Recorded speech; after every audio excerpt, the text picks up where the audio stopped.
my exposure to people like Alexander Osterwalder and Marty Kagan kind of taught me the best way of doing it, which then meant I suddenly could emit based on my role.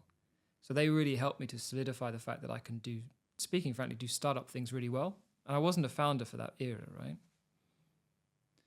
What exactly does doing startup things well look like to you?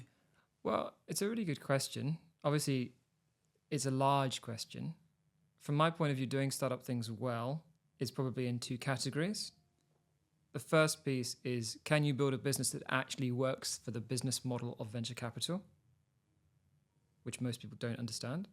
And then obviously the second thing is, can I actually build a wonderful business? Like, that's what doing startup things well is.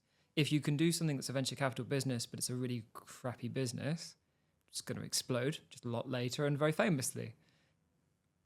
You know, it doesn't mean it needs to have good unit economics. It's a different point. The venture capital model is very specifically structured, right? It's a 10-year horizon to a liquidity event that results in everyone getting a great return on the capital they put in. In the founder's case, it's capital and time. So I'd love to double click on each of those sides. You've obviously had a lot of time on both sides of the table. What does it mean to build a venture backable business? Sure. Well, I think there's two parts to this, right? So let's just look at the first question.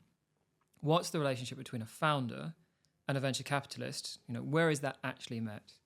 And I don't want to deal with it when it's who's willing to give you money. Let's actually look at the truth of this, because it's not a transaction, it's a relationship. So if you're looking at the relationship, you are essentially brought into doing one activity. And there was a very notable venture capitalist called Tim Jackson in the UK, who again was someone that taught me an incredible amount. That's when I was doing my VC piece. And about the time I was about to step on my first board in that capacity, it was really clearly explained to me that when we go into this relationship, we are doing it with essentially a single activity. We have a fiduciary responsibility to maximize the value of the shareholding. That's actually what we're doing, right? And loads of people think, you know, it's about building boards and politics, but actually it's literally, it's like another little company. You're going in to maximize the shareholding. If you're not meeting and doing that activity, you and the VC and the founder aren't actually making the relationship work. And when some of that rips apart or misjudges itself, that's when you see lots and lots of problems and different sides get lots of poor reputations. But really, that is the single bond. So if you're building a startup, a venture backable business, and you're talking about VC and founder, forget the money thing, that's it. We have come together because we believe we can maximize the shareholding. And the shareholding is this business, right? The second part to that, like what is a VC backable business? That means that the venture capital model, which is to say that I will give you a fixed amount of money over X number of times, will result in something that completes the power law. And the power law is that essentially of 10 investments I make, 1 or 2 of them will return the fund.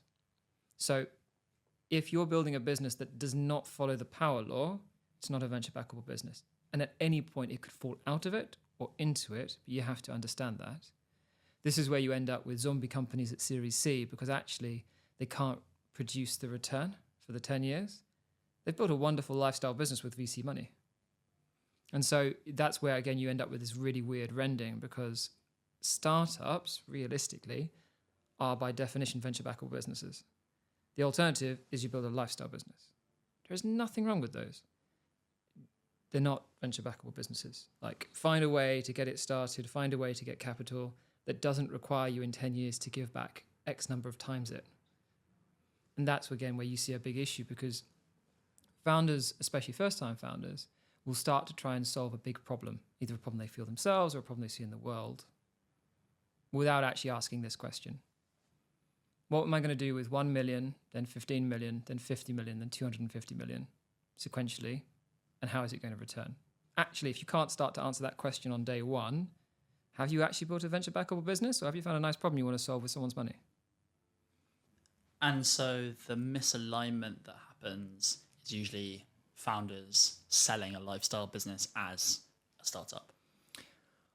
Or being unable to maximize the shareholding, maybe it is a business that could work in the venture capital model, but you have to run it that way, right? Because the other thing is you might not build the right company, which comes to, how you build a great organization, how you actually get something to move that fast. A classic thing kind of put on the VC side is, can I put capital to work, right? And it goes all the way through. An LP is going to give you money that needs to leave that venture capital fund and be put to work. On top of that, a VC is going to give a startup money and they need to put the capital to work. Does that make sense? Yeah. So from a zoomed out perspective, VC is honoring the LP commitments whenever we're thinking about a venture backable business, because they're saying, I'll put your capital you gave to me to work. And then the startup is going, I told you I'd spend it in 12 months. I did. It sounds really stupid, but if you aren't actually building that way, you're not building a venture backable business. It's why the global macroeconomic environment now is tough, because you could argue it's trying to push against the power law. But if you cut as a first-time founder and it takes you 25 years to get to the same outcome, you broke the power law. Forget the VC being upset because they told you not to do it, but you needed to do it anyway. The LP's like, the venture capital fund failed. Do you see? The power law can never fall over. So you actually have to get it still to work. And so the difference comes down to the attitude with which the founder approaches building their business. I think the big difference between founders who understand this and who don't is probably a piece of education. If you go over to the West Coast, people understand that it's either going to do that and it's going to be a J-curve or it's zero, right? And that's why things like startup M&A are really prolific in the Valley, because they bundle each other up and big eats small and they build the curve any way they can, right? Only the strong survive. Over in Europe, we have less education of this because there's less aggression towards failure in a positive and negative sense. We're quite conservative by design. It's our culture. So it's harder to do this.